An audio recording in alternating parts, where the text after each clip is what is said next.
We have arrived at our final segment, which highlights the defining focus of this workshop, the multidisciplinary team approach in neonatal skeletal problems. To illustrate this collaborative framework, our panel will focus on three distinct clinical entities. Case 1 on fractures in neonates, Case 2 on fetal skeletal dysplasias, Case 3 on neonatal spinal deformity. To steer this interactive segment, I would like to invite Dr. Nimesha Gamhewage, Consultant Neonatologist, Dr. Navoda Atapattu, Consultant Paediatric Endocrinologist, Dr. Vindya Subasinghe, Consultant Clinical Geneticist, Dr. Geethika Perera, Consultant Radiologist, Dr. Nirmal Marasinghe, Consultant Orthopaedic Surgeon, and Dr. Dimuthu Tennakoon, Consultant Orthopaedic Surgeon, to share the expertise, all on the stage. Good afternoon, ladies and gentlemen. During this 1 hour, we'll be discussing about 4 important skeletal disorders that we see commonly in newborns. We'll be starting with osteopenia of prematurity, most likely the commonest problem that we encounter. And then we will be discussing about the fractures that we see in newborns, skeletal dysplasias, and also some metabolic problems that we see in neonatal, in the neonatal population. So during this 1 hour, we will try our best to make sure that we are talking about clinical aspects, because for a clinical crowd like this is what is necessary. When we encounter a patient, we should know what to do, what not to do, and how to refer and when to refer. So I will be commencing the presentation today with metabolic bone disease, but on behalf of Perinatal Society, I warmly welcome the expert panel for this panel discussion. So the definition of metabolic bone disease in preterm baby is known as decreased mineralization of bones due to deficiency in phosphates or calcium or vitamin D, or maybe a combination. And this is seen in preterm babies. How do you diagnose this? Next slide. So before that, I'll go through the risk factors quickly.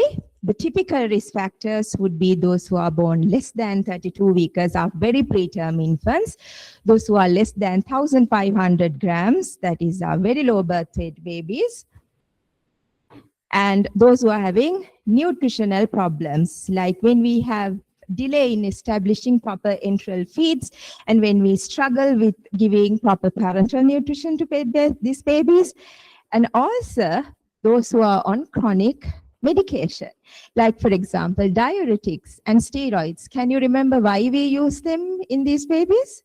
Yeah? So especially those who are having chronic lung disease, that is where we'll be using most of the time the steroids, diuretics, and also those who are having congenital heart disease and PDAs. And at the same time, it's important to remember that some of these babies, especially the extreme preterm ones who are very thin and weak, and those who are on mechanical ventilation for some time, maybe under sedation also, they have lack of mechanical stimulation. They are not moving quite a lot. So movement is very important for the bone growth. So because of that lack of movement, they can, again, they are more prone to develop metabolic bone disease. So there are other problems related to malabsorption, like for example, cholestatic jaundice, or those who had necrotizing enterocolitis, having short gut syndrome. Those babies are also at a higher risk of developing metabolic bone disease. Next slide, please. So the important thing is most of these babies are asymptomatic initially. That's why we screen them to detect metabolic bone disease early. And when we see the clinical manifestation, that's little late. Initially, what we see is poor weight gain or faltering of growth. Sometimes we see that they have respiratory difficulties as well. Some of our babies whom we are having extubation failures, we name them as having chronic lung disease, forever on ventilator, are actually mainly they are ventilator dependent because of metabolic bone disease, because they are not having the strength or the bone, the rib cage strength to breathe. So that might even, that itself is a clinical manifestation of metabolic bone disease. And then they can come with fractures, even with minor trauma or no identifiable trauma at all, or craniotapes. Later on, you encounter these babies, maybe after discharge, coming to you with marked dolichocephaly. When you see the face, you know, flattened bilaterally. And then they might struggle, especially with the linear growth, just like me, having short stature. Next slide, please. So how do you diagnose babies with metabolic bone disease? So as I mentioned before, we don't wait until they manifest with symptoms and signs. You rather want to identify them early. So you have to start screening these babies biochemically, starting at 2 weeks of life, everybody having risk factors. And after that, depending on the clinical situation, plus the biochemical markers, you are going to repeat the investigations every 1 to 2 weekly. If everything is normal, every 2 weekly. If you have concerns, 1 weekly. So when you make a diagnosis of osteopenia, if there is a combination of low serum phosphates, less than 1.8, plus a high ALP, which is rising, and more than 900. When you combine these two, this is 100% sensitive and very specific for the diagnosis. We know in preterm babies, if you go just by the ALP, that will be very misleading. Do you know why? We know ALP is not only related to the bone, but it is excreted from the liver as well. And this same preterm population is the one having the liver problems, cholestatic jaundice as well. So just because you are having a high ALP, you are not going to call these babies as having metabolic bone disease. So you need to see other parameters also. Unfortunately, serum calcium levels, they remain normal until late in the disease. Next slide, please. Yeah. So prevention of metabolic bone disease is our primary goal. So what do we do with these babies? We know obviously they are at higher risk. So we are going to start preventing, thinking about this problem early. And our main goal is to prevent this happening. So the main thing is nutrition, which is unfortunately is the most challenging thing in our NICUs. So if you take the international guidelines, they ask you to give total parenteral nutrition for those who are born less than 32 weeks of gestation, less than 1,500 grams. Those are the very babies who are at risk of getting metabolic bone disease. So the parenteral nutrition we are talking about in those countries are having your vitamin D, phosphates also, and all the other relevant nutrients, including the vitamins from the first day of life. Whereas the parenteral nutrition we are giving here, we would have amino acids, we would have electrolytes, and if we are lucky, we will have some lipids. So you can see that but we talk about parenteral nutrition is not the best parenteral nutrition that we can provide. Second thing is most of these guidelines would suggest fortifying the maternal breast milk to give a higher quantity of calcium phosphates to these babies, which is not available in this country. Next slide, please. So just for your knowledge, just for you to get an idea about the breast milk versus what you get when you fortify with the human milk fortifier, especially look at the calcium content and the phosphorus content. And this is where the biggest problem is with the phosphorus. Next slide, please. So according to guidelines, this is what we should be aiming at, to give calcium of 150 to 200 milligrams per kg per day, phosphorus of 75 to 140 milligrams per kilogram per day, and vitamin D 200 to 400. Most of the units would give 400 international units of vitamin D for these kids. So when do we start giving these supplements? When the baby is on substantial volume of enteral feeds. That is typically when they are tolerating breast milk volumes of at least 100 ml per kg per day, not less than that. So you can see until such time, let's say, for example, taking an extreme preterm baby, we know in our context, they take about 6-7 days to achieve that target. So all this time, their bone is at risk. Next slide, please. Yeah. So what do you do in the neonatal ward when you see a baby that you have been managing for prematurity? Now you have screened, you have already started the baby on proper appropriate supplements, and now we are investigating. You have done the screening tests, and screening tests are abnormal. That is where we usually struggle to figure out what what the next best management should be. So when the baby's ALP level is rising, typically more than 100, or when it's more than 8, typically more than 600 and it's rising, or if you have a single investigation where it says, okay, ALP is more than 800 and low phosphates, yes, you know, there is something wrong in the schedule you are giving. Either phosphate or vitamin D or calcium is deficient in this kid. So what you are trying to do? So international guidelines would recommend you to do parathyroid hormones, vitamin D levels, and then proceed. With my limited knowledge in endocrinology, what I know is if your parathyroid level is normal, that has to be a problem with either calcium or vitamin D. Well, I'm looking at the expert now. If parathyroid level is normal, then it's your phosphate problem. So now I would like to invite Navoda madam, our expert in endocrinology, to discuss about how to proceed from this point. Whether we are going to overload with vitamin D, calcium, introduce phosphates. Yes, madam. Thank you, Nimesha, for that introduction. In ideal setting, as you say, we have to do PTH and vitamin D, but we are not in the ideal setting. We have dates to do PTH, we have dates to do vitamin D, and we will have to wait for a couple of weeks until we receive the report. So the practical scenario in this situation is, yes, your ALP is high. Ideally, you have to start this treatment by 2 weeks. So then you can prevent further damage.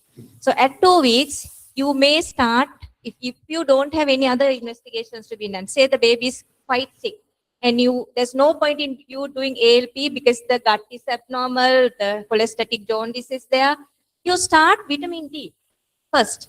400 international units per day of vitamin D, start from the second week. That will prevent most of the problems, because why I am telling you that is, in other countries, all the pregnant mothers are given adequate amount of vitamin D during pregnancy. Ideally, they should receive 800 international units of vitamin D to prevent vitamin D deficiency in the baby. Our breast milk itself is vitamin D deficient because the mothers are deficient. I'm not telling breast milk is bad. Don't get me wrong. Breast milk is the best, provided I'm talking about vitamin D. Breast milk is not the best source for vitamin D because mothers are most of the time deficient. 100 ml of breast milk will contain 2 to 8 units of vitamin D, provided the mothers, depending on the mother's vitamin D level. So it could vary from 2 to 8 per 100 ml. So what your requirement is 400, and sometimes more than that when they are critically ill. So because of that, you may start vitamin D from the second week of age. And if you can do the phosphate, and if the alkaline phosphatase levels are going up, you start phosphate supplements. Most of the neonatologists send their books to our clinic, knowing the importance of giving phosphate. So we prescribe phosphate even without looking at the patient, because our neonatologists are quite conversant of managing the metabolic bone disease. We just have to prescribe phosphate, that is 1 millimole per kg per day in 4 divided doses, or maybe you can give it twice daily. So with that, we can monitor alkaline phosphatase ideally every 2 weeks, but we do it every month. Because of the resource poor setting, we can do it every 2 weeks ideally, but we may do it every month and see what the alkaline phosphatase is doing together with the vitamin D supplementation. Giving 400 international units of vitamin D to a person who is having normal vitamin D is not going to harm. It is not going to increase the risk of nephrocalcinosis. There are a whole lot of other reasons for you to develop nephrocalcinosis in a child with prematurity. Low phosphate itself is a risk factor for nephrocalcinosis. So you give phosphate, you give maintenance dose of vitamin D and see what the alkaline phosphatase is doing. If the alkaline phosphatase is going up further and further, then you will have to ideally do the vitamin D level and the PTH. If the vitamin D level is low, you may even go give up to 2,500, may even 3,000 according to the certain guidelines. 2,500 may be the maximum for 3 months to maintain get the vitamin D level to the normal range. In that situation, you will have to do quite frequently vitamin D levels, which we don't have. So what we can do practically is give 1,000. We'll give 1,000, which is neither here nor there. You are not going to make the patient toxic because we don't have the facilities to do. Otherwise, we can give a higher dose of vitamin D and see how the vitamin D levels are going up. Then the practical situation is we'll give 1,000 international units of vitamin D and see what the alkaline phosphatase is doing together with the phosphate. Thank you, madam, for that explanation. So, 1,000 1,000, I'm telling 1,000 because we don't have the facilities to to check check vitamin D level. it frequently. Yeah. Otherwise, we can go even up to 2,500 if the vitamin D level is less than 20 nanomoles per liter. Remember, 20 nanomoles per liter, you give treatment dose. If it is between 20 to 50 nanomoles per liter, you can give 400 to 800 international units of vitamin D. Ideally, first 2 weeks, you can give 800 international units of vitamin D and then come down to 400. If the risk factors are more, if the baby is very preterm, if the intake is not enough, if there is no supplements like other milk products, in addition to breast milk, there are some situations where you have to top up. Say mother is quite sick and you cannot rely on breast milk. If you have to give formula, maybe the requirement can come down. That doesn't mean you are going to give formula to give vitamin D, but this is a practical situation. So if you are only on breast milk, you can give a higher dose of vitamin D for a couple of weeks. If not, you can give 400 international units, 800 international units, and come back to 400 international units afterwards. All depends on the alkaline phosphatase level. Also mentioned one other important thing that's not to worry about nephrocalcinosis unnecessary. This is the main body in most of our neonatal units. When we prescribe vitamin D, always we are thinking, okay, whether this will lead to nephrocalcinosis. In which situations we have to be careful, or should be ordering ultrasound scan of the kidney? Anyway, if you are giving furosemide, if the patient is having chronic lung disease, if the patient is on steroids, you will be checking for nephrocalcinosis. So don't put the blame to vitamin D because patient has multiple reasons to develop nephrocalcinosis. So we cannot pinpoint it is vitamin D which has resulted in nephrocalcinosis. It's not calcium which has resulted in nephrocalcinosis. Calcium requirement is 0.25 millimole per kg 4 times per day. So if you are not giving that, bones will not grow. Bones will not form. So those are supplemental amounts, required amounts. So that won't cause nephrocalcinosis. However, if you had to give large doses of vitamin D, maybe more than 1,000, very rare situations, you may have to give more than 1,000 international units of vitamin D. And the patient is having prolonged ventilation. In such situations, you may monitor. But having said that, it may not be the reason. Vitamin D may not be the reason for nephrocalcinosis. And also you have to remember that resolves on its own. It's not going to be there forever. It will recover, it will resolve. So monitor for calcium creatinine ratios and nephrocalcinosis. And don't worry about the nephrocalcinosis and don't take it as a reason not to give vitamin D. It has to be given in adequate amounts to maintain the bone growth. And the best thing is to give mothers also vitamin D. Always treat the mother, not only the baby. Now you are getting the mother's breast milk and you are supplementing the baby, but you have forgotten the mother in the ICU who is not getting any sun exposure. So give her at least 800 or maybe 1,000 international units of vitamin D. If you have the facilities to check the mother's vitamin D, do so. If mother is deficient, replace it. So any mother who is deficient in vitamin D will produce breast milk with low vitamin D. Thank you, madam. So there's an interesting teaching in neonatology. They say if you see a baby with, all of a sudden, if the baby's ALP level goes up beyond 1,000, you have to always suspect a fracture in that baby. Now I'm going to ask Dr. Dimuthu regarding one question related to fracture. I know we'll be talking about fractures in newborns later in a lengthy while, but is there any difference in the way that you treat fractures due to metabolic bone disease? Interesting. Many a times when we see in the orthopedic practice, the fractures, neonatal fractures, referred by the neonatologist, are coming either it's due to as a birth trauma or maybe related to a NAIs on accidental injuries. Third one is the osteopenia due to osteogenesis imperfecta. But I haven't, per se, the vitamin D deficient causing fracture may be increased, but most of children we see, I don't know if it is the experience, these patients are well-fed babies. So they have get the fractures due to related to a birth trauma like fracture femur or fracture the humerus fracture and can associate with the birth brachial plexus injuries as well as physical injuries. All are related to a kind of a trauma related. But vitamin D per se deficient fractures, it's I see. A preterm baby was sent to you, Okay. and you did X-ray, and Yeah. so Night seconds, yeah. maybe. Maybe. Maybe to find it, maybe, but for our Very rare. but very we rare, have seen. very rare, very rare. But having said that, we quite often we see the osteogenesis imperfecta.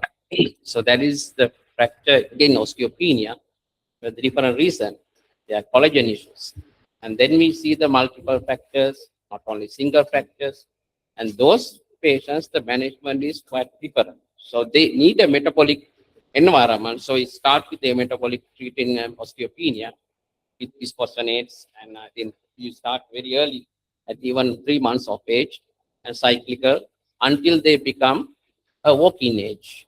So at that point, then we are intervening rodding techniques because we need to support the bone structure internally because we can't brace them, we can't put plasters. Even the plaster, even the slightest movements can break the bone. So it's a fragile bone disease, right? So that's the difference. Yeah, maybe 1 or 2 occasions. You remind me. Thank you now. Thank you. And one last question regarding metabolic bone disease to you, madam. When we were registrars, I remember you are very particular about timings that we send phosphate levels to the laboratory. Any difference when it comes to newborns? Do you want that fasting period?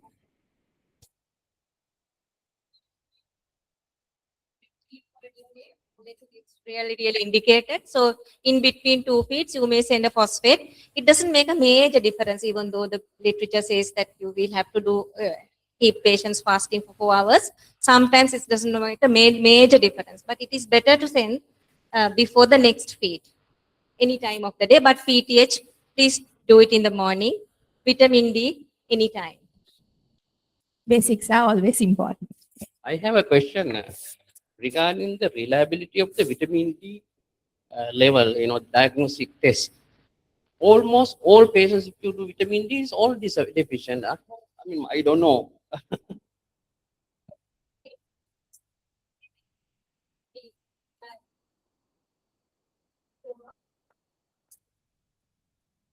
So we do not have the reliable method of doing vitamin D levels. Having said that, there are some people who have done vitamin D and given vitamin D to those patients and repeated the vitamin D levels, which has come up. So we cannot say reports are wrong always. But there is a tendency for it to become abnormal because our test method is wrong. But there are situations where people have treated and reanalyzed and it has come up to the normal level. At the same time, our experience is there are situations where we treat them with the treatment dose of vitamin D, and when we repeated the vitamin D level, and consultants are here, when we repeated the vitamin D, it was lower than the previous value. There are situations like that as well. So because of that, if you think a person is having high risk of having vitamin D deficiency, supplement. If the patient has a metabolic bone disease, rickets, you give treatment doses. If there are risk factors like prolonged immobilization, no sun exposure, on steroids, chronic disease, chronic kidney disease, chronic liver disease, you supplement vitamin D without checking it. It's extremely expensive, and if you cannot make a call based on the vitamin D level, no point in doing it. And if you are to do it, you will have to ideally do every 6 months. Just because one vitamin D level became normal doesn't mean you're going to be normal forever. So how long you're going to do vitamin D level in your population? So if there's a risk factor, give vitamin D maintenance dose. It is not going to do any harm. From 1 year to 18 years, you are supposed to give vitamin D supplement doses for everybody. Because of that, don't worry. If there are risk factors, give vitamin D supplements without checking it. So from the audience, are there any questions? Yes, we have one at the back.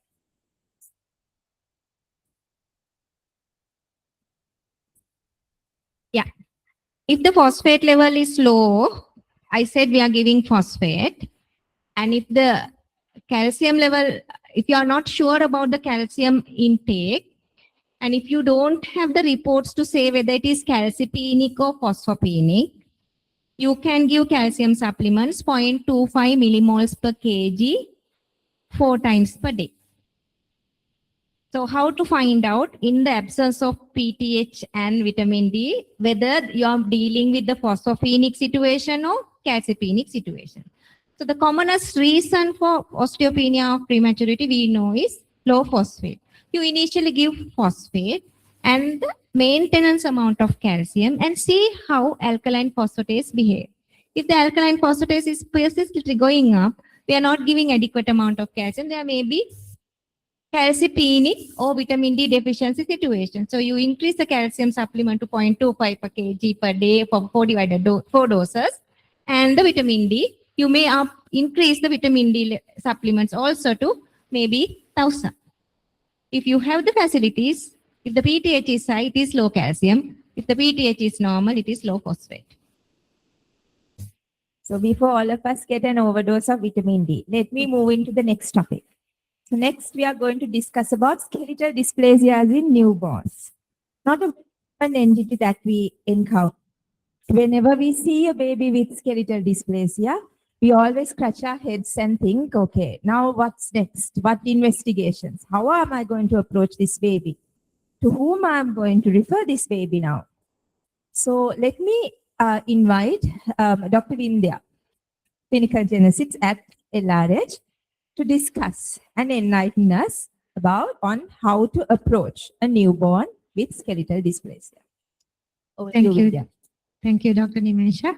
Yeah, skeletal dysplasias are a vast topic. So, but when we consider the neonatology and skeletal dysplasia, when we have a newborn with suspected skeletal dysplasia, we are going through the history. So we go through the antenatal histories and all. So usually there are, in some of the cases, we have prenatal clues towards a skeletal dysplasia. So sometimes you anticipate a birth of a child with baby with skeletal dysplasia. Sometimes the VOGs let you know that there is a suspicion and you are prepared for that. So when we categorize those, some of these things, there are lethal ones. So the babies will not live much longer with those lethal skeletal dysplasias. Like, for example, if we take thanatotropic dysplasia, they would live longer. But it is a spectrum. So if we, the most common ones that we know of are achondroplasias, hypochondroplasias. So thanatotropic dysplasia is also a spectrum of that category. So FGFR3 gene mutations. There are a lethal aspect as well.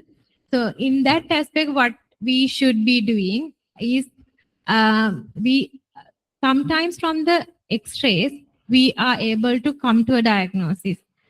But if it is not, it is important that we go into the depth of the diagnosis, because these are genetic causes and they will recur in the family. It's important that we come to a unifying diagnosis. So if we go through the first slide, so this is just a neonate with very obvious for the trainees. In the picture, you can see that the babies has a very narrow chest, and in the X-rays, it is quite visible, and it is the clinical diagnosis. So this is one aspect, but there are a lot of things other than this called achondrogenesis, astelogenesis, likewise, most of lethal category. So and all of those also have very typical X-ray features. So it's very important that we come to a diagnosis. So that is for the family. So you know that it is lethal. So that is for the family information. So X-rays, so will not move. So the X-rays is the babygram that we take in a neonatal setting. So this is a babygram look like. So try and come to a diagnosis. And so these are like very prominent ones. So if we go to the next slide, I'll show you this baby. So would the trainees like to comment what you can see?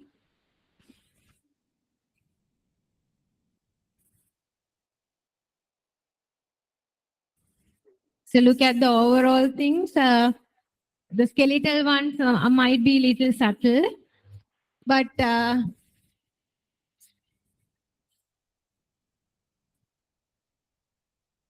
obvious ones, what is in the abdomen? There's let's say it's an ileostomy bag, right? Okay, so and yeah, so this is a child with Hirschsprung's disease. So ileostomy has been done for Hirschsprung's disease. And also if you see the hair, there is a bit difference. And if you carefully look at the limbs, there is rhizomelia. Oh, yeah, it's in the slide. No? So if you move on to the next slide.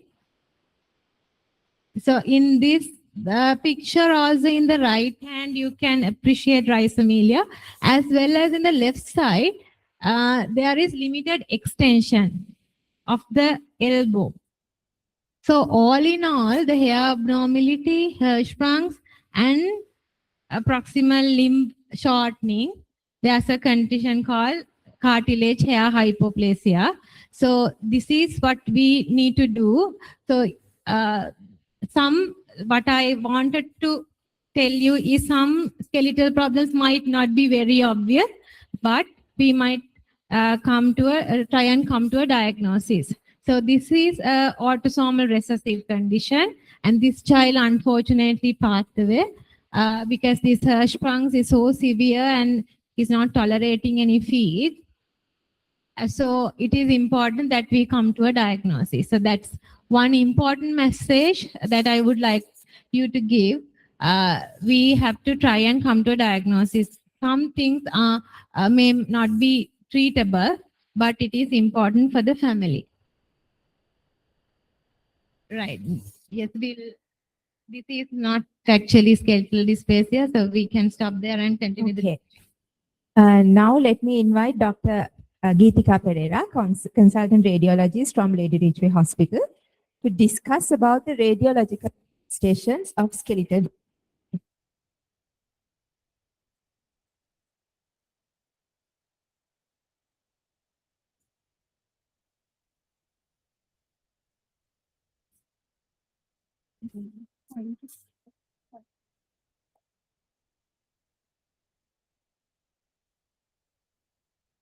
Actually, that I have included several few slides just to discuss neonatal musculoskeletal imaging.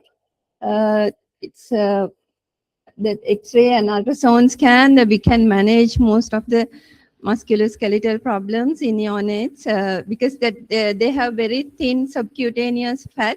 So even deeper structures, not like adult or older children, that ultrasounds penetrate very well. So we can identify the fractures, hematoma, infections, collections, and all different pathologies. There are certain limitations, as I said, that there are sometimes that there is the persistent clinical suspicion of osteomyelitis or septic arthritis, but we can't, the imaging is normal, ultrasound is normal. Then you have to request the MRI scan. That the problem with the MRI is the unavailability, and that these small kids need to undergo general anesthesia. That limited availability because of we have to cater the neurosurgeon to everyone. So still that when it is indicated, you have to request it.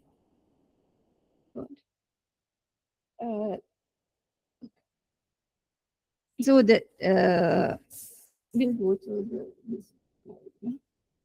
that.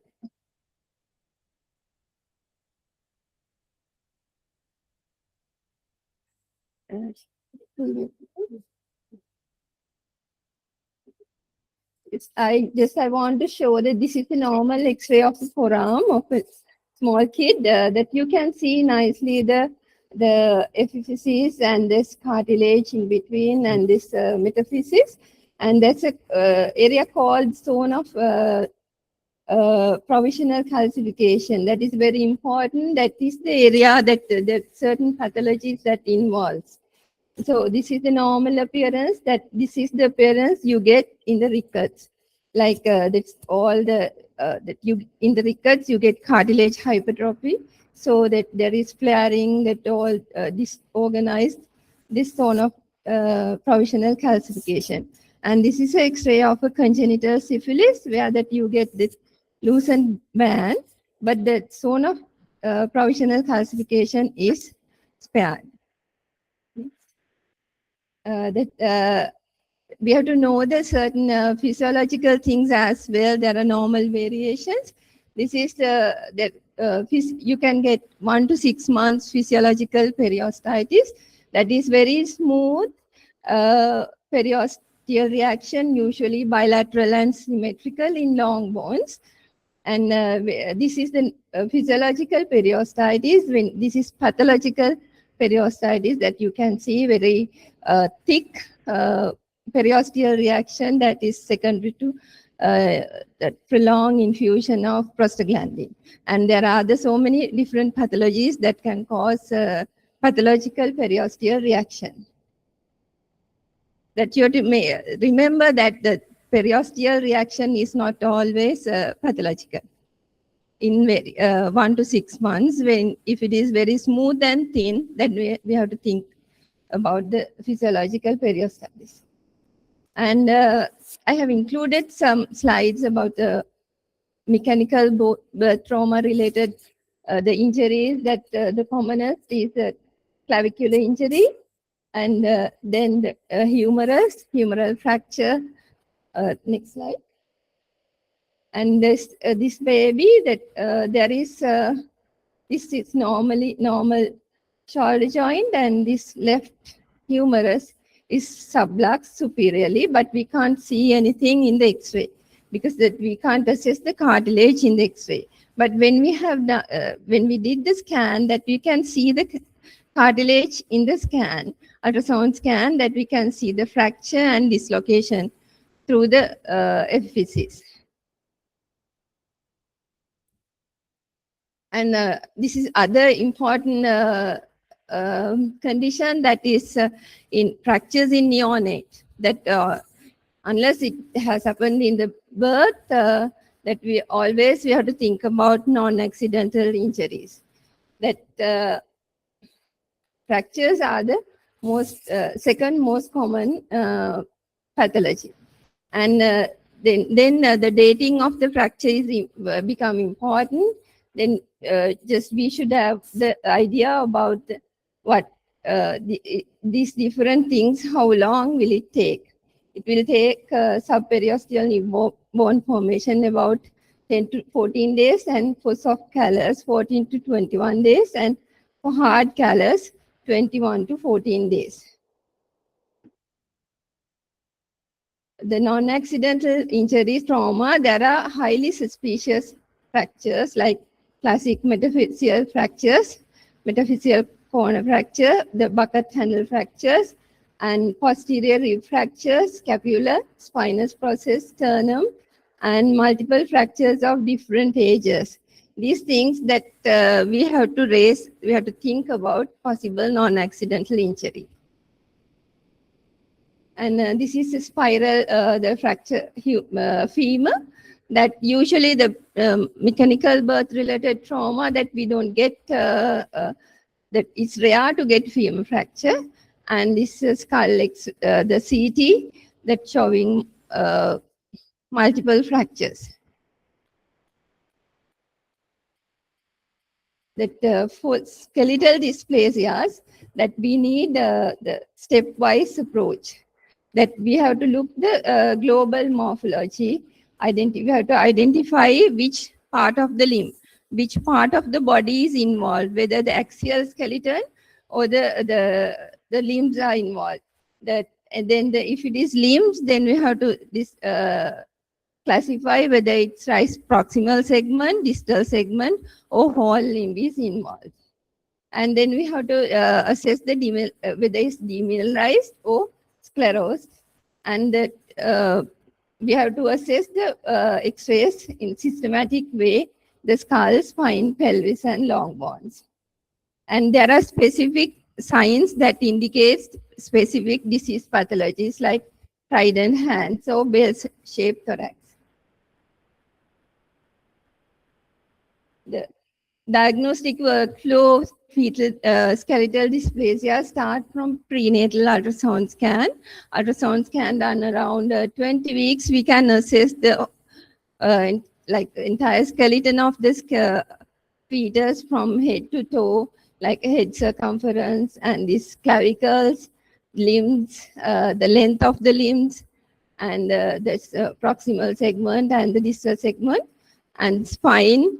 That we can assess the volume of the thorax and the ratio between the thorax and the abdomen volume. There are main two categories, that there are lethal and viable. The lethal category, that they often present with pulmonary hyperplasia. They have narrow chest, like thanatophoric dysplasia, achondrogenesis, and osteogenesis imperfecta type 2. And in the viable forms, that they have normal thoracic volume and they will have limb shortening, like achondroplasia and spondyloepiphyseal dysplasia and hypochondroplasia. This is X-ray of a thanatophoric dysplasia that I think Vindya also showed, that there's a large head and this narrow chest, and there's a platyspondyly, and there's a curved femur. That actually there are two types. The type 1 will have curved femur, we call telephone receiver femur, and the type 2, they will have straight femur. Their classic finding is cloverleaf skull. This abnormal, short, they are micromilli, and there is this is a lethal form of skeletal dysplasia. And achondrogenesis, again, a lethal form of skeletal dysplasia. They get severe micromelia with extreme failure of ossification. That's type 1, they will have rib fractures and skull demineralization. There is not much mineralization. Type 2, no, they will have normal skull ossification, but they will have unossified vertebra. There is poor ossification of vertebra and the pelvis and the skull. The asphyxiating thoracic dysplasia, again, a type of lethal skeletal dysplasia. It's a rare short-limbed skeletal dysplasia with narrow elongated thoracic cavity, high-riding clavicles, short distal limbs, polydactyly, and they can have cystic renal dysplasia. This osteogenesis imperfecta, there are several types. In the type 2 is the lethal form, that they will have in the prenatal scan that there will be hypomineralization of calvarium and features of fractures and polyhydramnios. And radiological hallmarks at birth is beaded ribs, multiple continuous callus formation from heel ribs, and that they will have multiple fractures. Next. This is an X-ray of a osteogenesis imperfecta, that there's a narrow thorax, multiple rib fractures, multiple long bone fractures. And this skull is poorly mineralized and there are vermian bonds. And campomelic dysplasia, also known as bent bone dysplasia. There is absent or hypoplasia of scapula that is highly specific, and they will have narrow chest and 11 pair of ribs, and they will have bow, tibia, and bowing of tibia and fibula, and pedicle defects. Non-skeletal manifestations are hydrocephalus, hydronephrosis, and congenital heart disease. The prenatal ultrasound scan, there will be lower extremity bowing, narrow fetal thorax, and hypoplastic scapula. There is no, in this babygram, there is absent hypoplastic scapula, a narrow thorax, and there is bowing of long bones. In cleidocranial dysostosis, again, they will have they will have large head and large anterior fontanelle, high arch palate, and narrow thorax, and hypoplasia or aplasia of lateral clavicles, and supernumerary of ribs, and hypoplasia of iliac bones.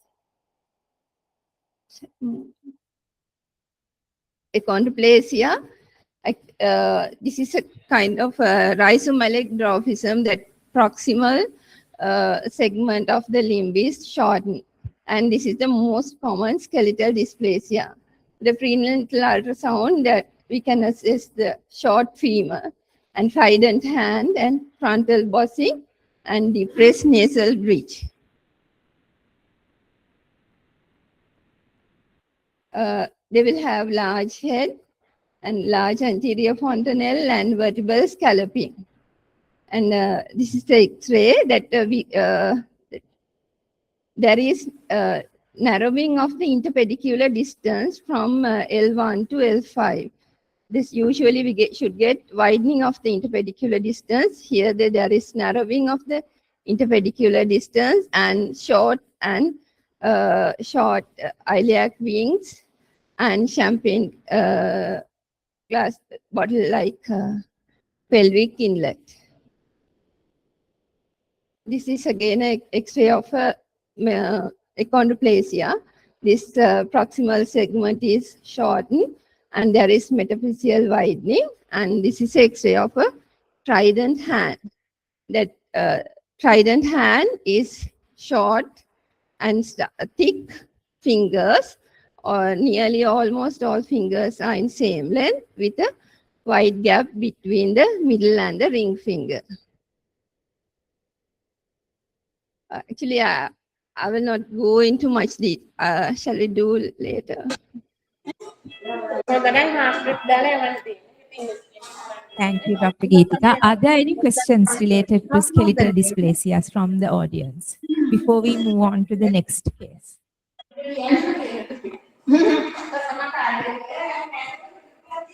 So we are going to talk about neonatal spinal pathologies. We as neonatologists, we encounter it mainly as a component of bacterial anomalies.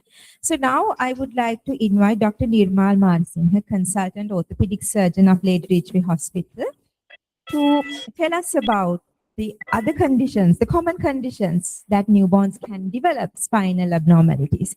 What investigations we should be ordering, and what are the principles of management? Dr. Nirmal, over to you.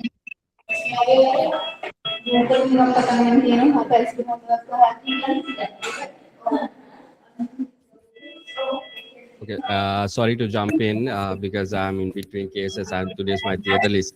So I'm afraid my talk is going to be rather disappointing to you. So, right. So I'll start with few cases, few things that that we encounter in neonates as far as the spine is concerned.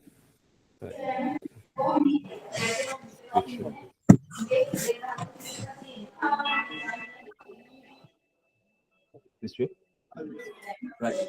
So the commonest, I think, is congenital scoliosis. Like you see an abnormality or a curve in the spine, and when you get an X-ray, you see there are multiple or maybe single deformed bones in the spine, right? So you get scoliosis because of that,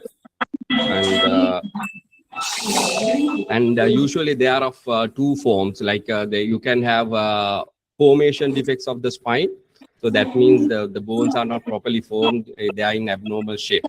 And then at the same time, you can get segmentation defects of the spine. So that means when the spine or the bones are formed, they are not separated properly. So you can get these. No, go back. Yeah. So these are called segmentation defects. You get either a bony bar on site, and here you see formation defects. These are, you can get hemivertebra, incarcerated hemivertebra, etc. And these conditions can coexist, where like you can get both unsegmented segments with formation defects. Right. Meningomyelocele is a neurological condition, of course, but there's a defect in the spine where the contents of the cord or the meninges comes out. And these children have a lifelong risk of developing spinal deformities. Yeah. Okay. And there's another condition you may have encountered called caudal regression syndrome, where the lower part of the spine, along with the nerves, are not properly formed. It's a spectrum. You can get start with a partial sacral agenesis, where the part of the sacrum is not there, or else you can have go back. The full blown variety, where there is absolutely no sacrum and there's no connection with the vertebral column to the pelvis, and you can have problems with the supraaxial spine, and you can get what you call orthodontoidium, where the physis of the odontoid process is not properly fused and it's moving. And there are various types of craniovertebral instability also you can see, and those are more common with children with hypertonia. So what can we do at neonatal age? I'm really sorry to disappoint you. Basically nothing. Basically nothing. We can't do anything to the spine at this age. And I mean, as far as correction, no, to achieve stability, right? So we can't, unfortunately, as of yet, we can't find solutions to all the problems that we encounter, right? So this is the bad news I have to give you. But the reason why I'm doing this presentation basically is you all the one who are seeing this at the first instance, don't panic. Basically, there's nothing we can do to correct the spine or maintain stability in this age group. So I tell you why. Because the extreme small size, right?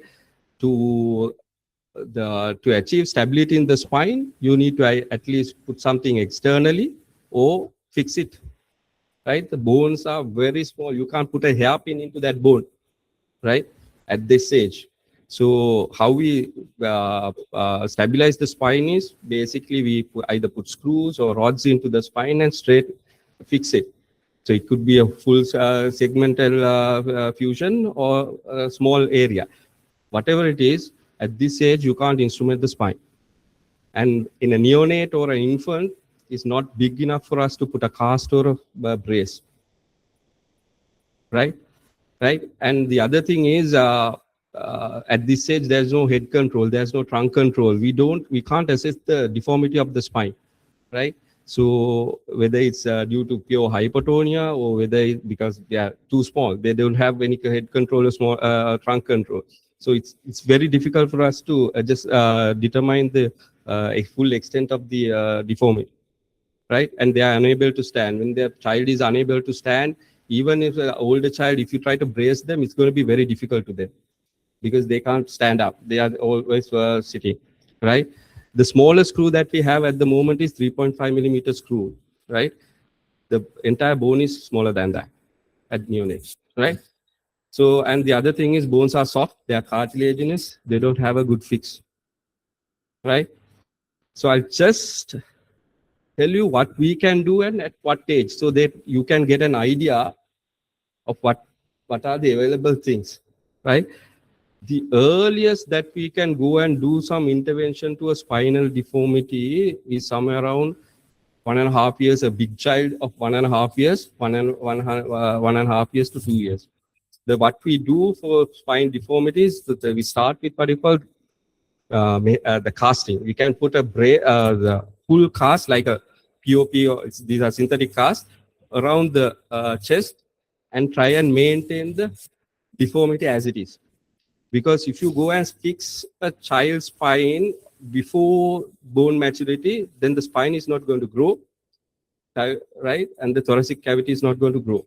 So you can't go and finish it off at neonate, infant, or even at sub-adolescent level, right? So earliest the things that we can do is we can start with casting, and we do that here. Next slide. Right? And a slightly older child, we can brace them, right? And the earliest that we can instrument the spine would be around 5 years, right? With a small 3.5 millimeter screw. If it is a isolated hemivertebra causing deformity, we can fuse that area alone and let the remaining spine to grow, right? But you can't fix the whole spine at that level. If it is just an isolated hemivertebra causing a deformity, that particular level can be fixed at that point, right? Anything beyond that, severe curves, under 10 years, there is a method called growing rods where we fix the spine from top and bottom and connect it with a domino. And every 6 months, we do a small surgery and expand that so that the child can get adequate height, right? So beyond that, of course, when the child is at adolescent level, we can do a full correction. Right. Thank you very much. I would like to take some questions if you have, so otherwise I have to go. If you have any questions, please.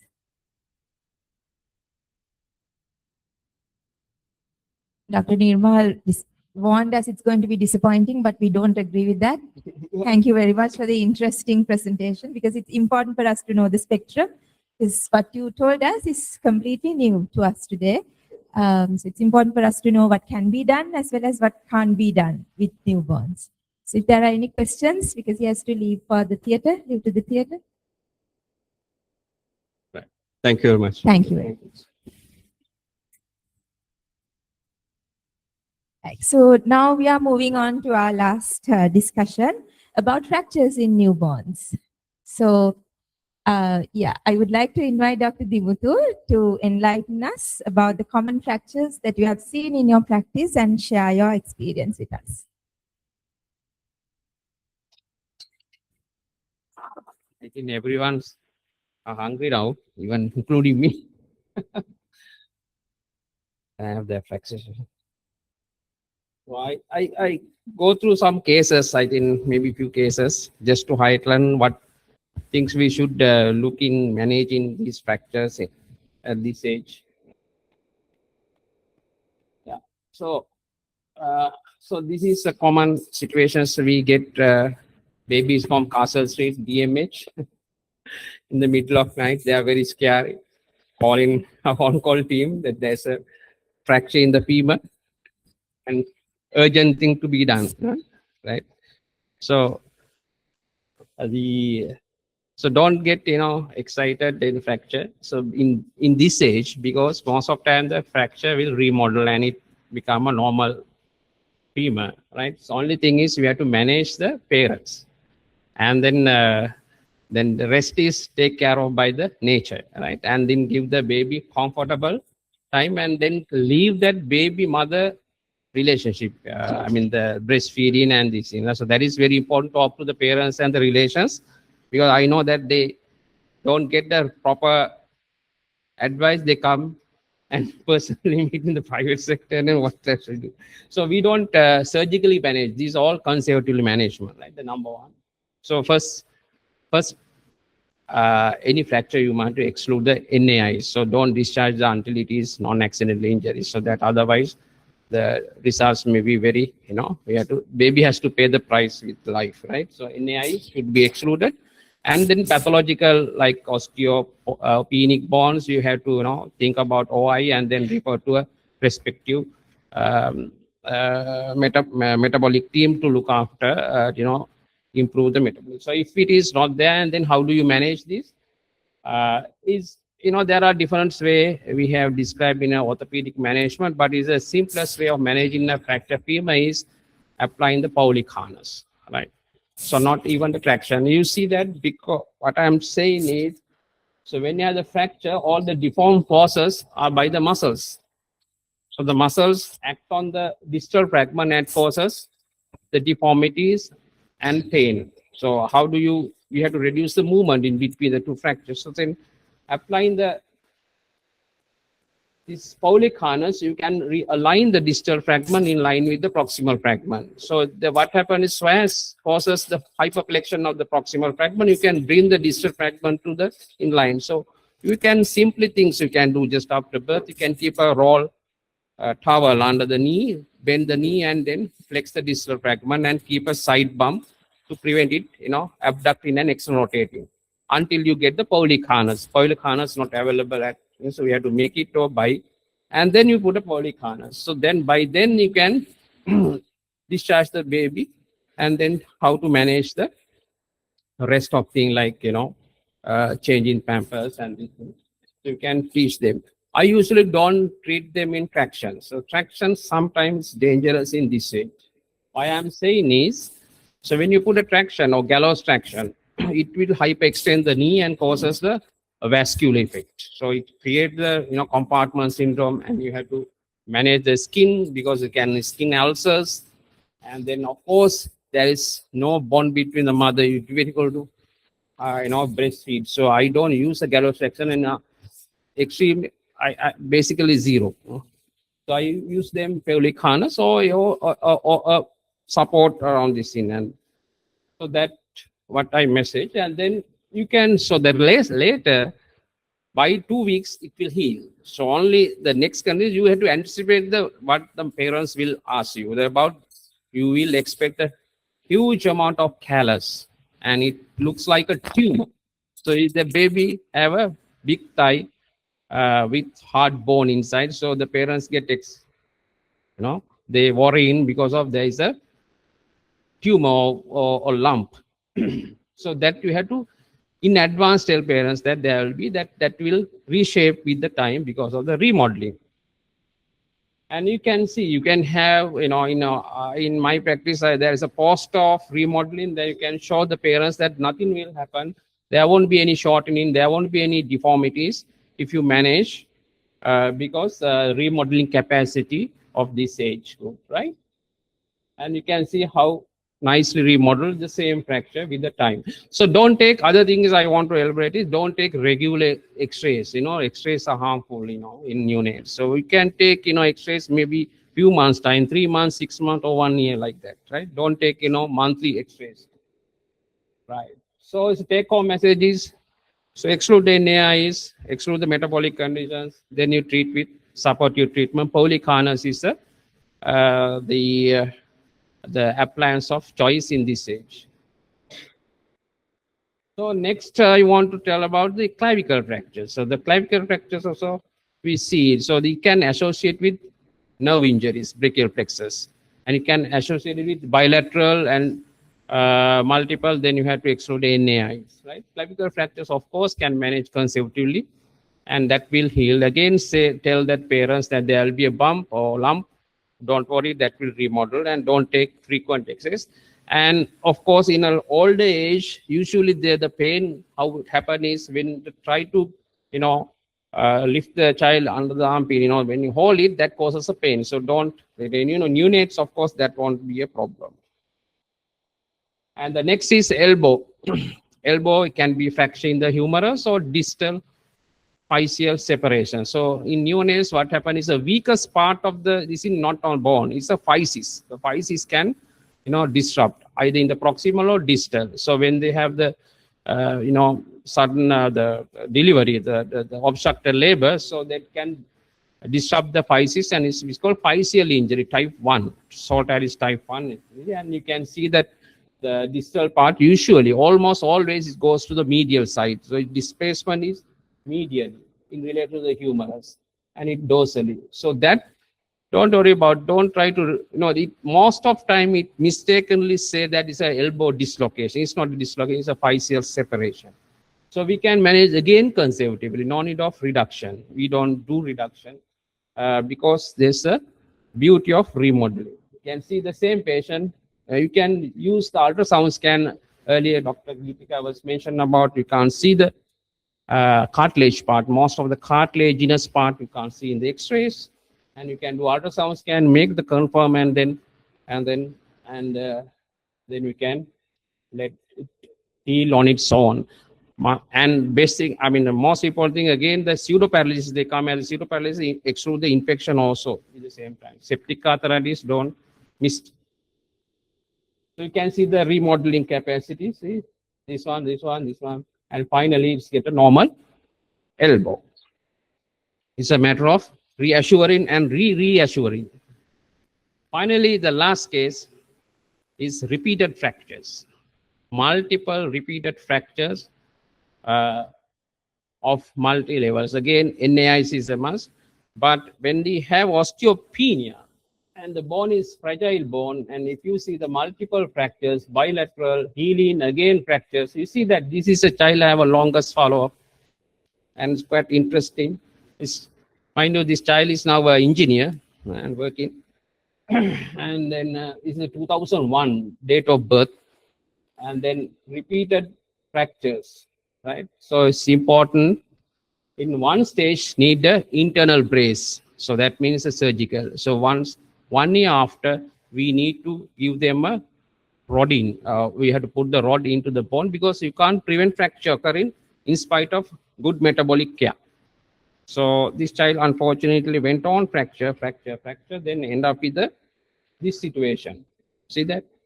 There's a big gap. There's a slender bone. We call it gap non-linear. And you can see the distal femur is quite big. We call a popcorn appearance of the femur. So this is very difficult situation to reconstruct, right? So then we had to do a cadaver graft and the rodding, and see that even the biology is so beautiful. Replaced with a bone. So the periosteum is normal, healing is normal. Only the bone architect. Their bones are so brittle. We call it brittle bone disease. And now is a mature disease at the age of O levels. Now he's an engineer, passed out from engineering faculty, and they are all IQ normal, so they're normal, right? Okay, so the management prerequisites in these patients are metabolic pre-minute and initial non-surgical, then surgical intervention, and encouragement of physical activities. We have to let them to walk because otherwise the bone get more osteopenia. I think those are the 4 scenarios I have been asked to talk about. So any questions about these neonatal fractures?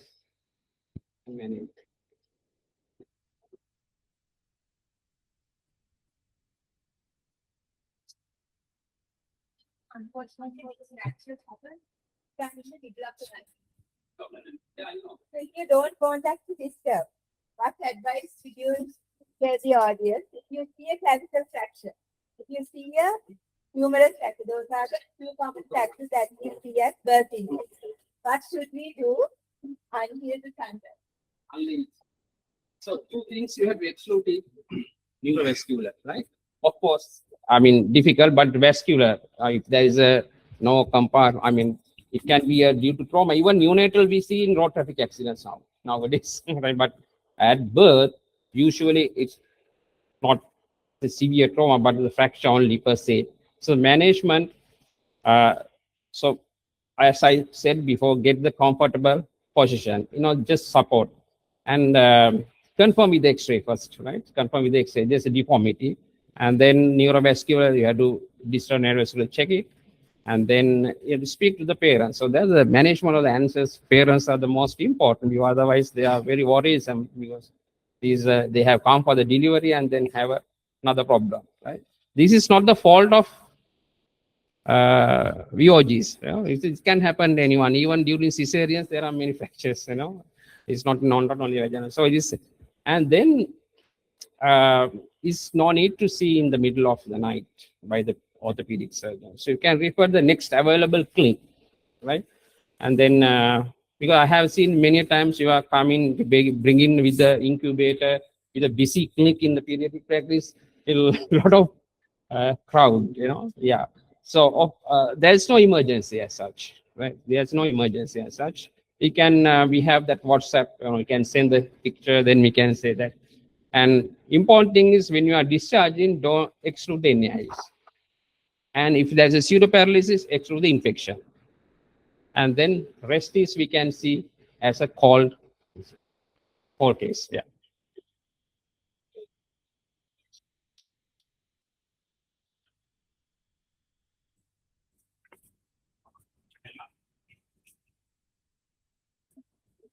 So one last question to Navoda madam. We see multiple fractures happening in babies due to osteogenesis imperfecta. Would you like to briefly discuss the medical management of such babies? Again, medical management is done as soon as possible. We don't delay. We don't wait 2-3 months. Before the baby is discharged from the neonatal unit, even on the day 2 or day 3, we can give bisphosphonates. Bisphosphonates are safe and it is for patients with osteogenesis imperfecta. Most important thing is to make sure their vitamin D levels are normal. Otherwise, very rarely they can develop hypocalcemia following the infusion. So we look for those things and we start vitamin D maintenance. Considering the lack of facilities, we don't check vitamin D because then we will have to keep the baby till the vitamin D report is available. So we start vitamin D 800 international units and then give bisphosphonate after checking the renal functions and the bone profiles. And then couple of days we keep to see the calcium level and then send the baby with a very big discussion with the parents. How to handle, how to bathe, how to change the nappies, what to expect, because this is a condition with multiple fractures, sometimes 1 or 2 fractures. So the severity may change. At birth, we may not be able to say whether it is type 3 or type 4 or even type 2. So it depends on how the baby progresses in severity, how frequently they develop fractures. So we don't try to tell whether this is 2, 3, 4, 5. We just treat the baby and over a period of time, retrospectively, we may be able to say whether it is 2 or 3. It's sometimes a clinical diagnosis more than a genetic diagnosis. It's the same collagen which is getting defective. Depending on the severity, we will grade them according to 2, 3. So whatever the type, we do start treating them. If we see a fracture, antenatal fracture, at birth fracture, we treat them, and every 3 to 6 months, depending on the age, we have a protocol to follow. Based on that, we give bisphosphonates, and after some time, Looking at the fracture frequency, we can decide whether to give the full dose or whether to reduce the frequency. That all depends on how severe the condition is. But before the baby is discharged, we treat. That is the take-home message. Don't send the baby home and bring the baby after 2 to 3 months to treat. There's nothing like that. Before the baby is discharged, we treat. Ideally, in other countries, they provide with a car seat before the baby is discharged. Here, what we do is with the orthopedic team, we prepare a carrying board where the baby can be kept comfortably without much movements. And also, we advise the parents not to give the baby to everybody who comes to see the baby. The baby should be handled only by the parents. And the nappy change is quite important. And we train them, we show them how to change the nappy. And also we tell the nursing staff when they cannulate the babies not to use the tourniquet. And most experienced nurse should take the blood sample. And at the time they take the blood sample, we ask them to put the cannula so that the cannulation time, the pricking time, pricking frequency is less. And they can get some side effects like fever with the initial infusion that we explain, and that can be managed with paracetamol. Very, very rarely they can get respiratory distress. That's a very rare complication which we have not seen. If at all, it is seen only in the patients with type 2 osteogenesis imperfecta. You can monitor it, keep the baby in the PBU or NICU, and still the treatment we do not delay. We give it by second or third day of life and then get them down. The other thing is feeding. We have to explain how to hold the baby, how to feed the baby. Sometimes there may be situations where we will have to ask the mother to feed the baby while keeping the baby on the bed. Your breastfeeding, positioning, things will not matter here. Sometimes we might have to give express breastfeed depending on how bad the fractures are. Sometimes we might have to give formula. Sometimes express breastfeed, depending on the volume, we may have to do that. But if the handling has to be minimized, depending on the severity, we will address those things as well. And they will be having failure to thrive. They will sweat a lot, sweating will be there. So those are normal things. They can have constipation, they can have eye changes, red eye and things like that. Hearing defects, those things will have to be monitored during the course of their life. And we do the orthopedic referral, and when the child is big enough, they will do the interventions. And how we see the frequency of medications and the dose will be depending on the x-rays. We do the spinal x-ray and see whether the spine is straight, whether the fracture frequency has come down, and based on that, we tailor our medical management. And it's a lifelong, until the child has completed the growth, we will have to continue the medication and the orthopedic follow-up. And the physiotherapy, we don't have special physiotherapists in our country, and I have been discussing with Dr. Tennakoon to get somebody who is specific for this condition, because handling has to be specialized. So physiotherapy is the part that we are lacking. Specialized physiotherapy for this particular patients, we need to address it as soon as possible. Thank you, madam. As we are running out of time, we can accommodate maybe 1 or 2 questions from the audience.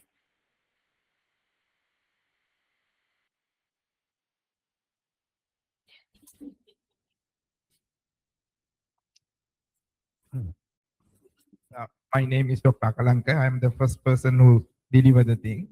I am from Kandy. Hope you can remember me. So what is the take home message from here? Which one need to be referred very early? Which topic to save the limb and life? Out of the topics we have talked from today, whole day, things සිද්ධ කරගන්න පුළුවන් හොඳම referral එක මොකක්ද? නිවන් යන්න ලං වෙන්න. Other than there are so many topics we have discussed. You can make the life change by doing that referral to us, orthopedics. Which one? මාචාරු වෙලා දින්නේ. සම්බෝල මගේ එක නෙමෙයි, මගේ topic එක නෙමෙයි. PDH නෙමෙයි. Dimuthu අයියාගේ topic එකකුත් නැහැ නේද? කකුලකුත් not there. Which topic? Yeah. Septic arthritis and osteomyelitis. Because the Dr. Sunil Singh said 72 hours there will be a destruction. You know that within 24 hours, the full-blown thing can damage 40% of cartilage. So don't treat yourself and thinking MRI, Fetal, balala, ready when move. So early referral we will decide. Early referral we will decide whether to what to do. Even negative arthrotomy is much better than wait and see. Sometimes we are having a difficulty to create whether this is a pure septic arthritis or transient cyanoid, whatever, but opening and washer. There's no place in treating with antibiotics alone. Need to be, the things need to be removed. So that is the key message. Please refer. If you're having a doubt, don't keep the child. You can treat, with us, but you can ask us whether to do something for this. It's very urgent, right? Okay. That is the only thing we are, I think, out of this important things in the පුළුවන් හොඳ මේ මොකද අර behind the scene කැලේ දන්නේ නැහැ ඔයාලා. ලොකුට ඒවා හිත පොඩට ගිහිල්ලා තියෙනවා ටෝටි ඩිස්ට්‍රොයි වෙච්ච ඒවා දැකලා නැහැනේ. ඔයාලා දකින්නේ රිෆරල් එක මූණ මතකත් නැහැනේ මාසයකට පස්සේ ඒ මූණ නෙමෙයිනේ තියෙන්නේ නියෝනේට්ගේ. අම්මා වගේ කිව්වට ඒ වගේ නෙමෙයිනේ. එනවා. Thank you. Thank you. That brings us to the end of this symposium on neonatal skeletal issues. I would like to thank Dr. Navoda Atapattu, Dr. Vindya Subasinghe, Dr. Geethika Perera, Dr. Nirmal Marasinghe, and Dr. Dimuthu Tennakoon for sharing your knowledge and experience with us today. Thank you very much. Thank you. We are immensely grateful for our expert panel for the outstanding contributions. I would like to request all to kindly remain on stage to receive the certificate of appreciation and cordially invite Professor Ruanthi Perera to hand over the certificates.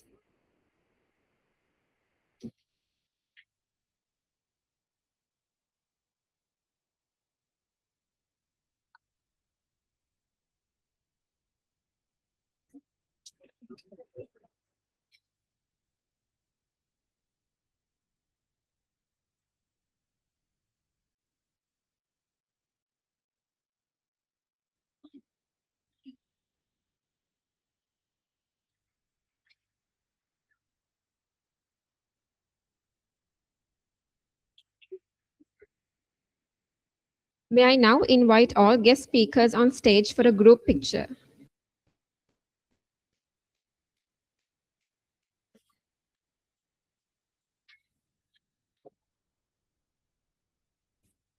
We have now arrived at the conclusion of a profoundly successful and instructive workshop. To formally conclude the day's proceedings and extend our appreciation, I now invite Dr. Jitma Fonseca, Secretary of the Perinatal Society of Sri Lanka, to propose a vote of thanks.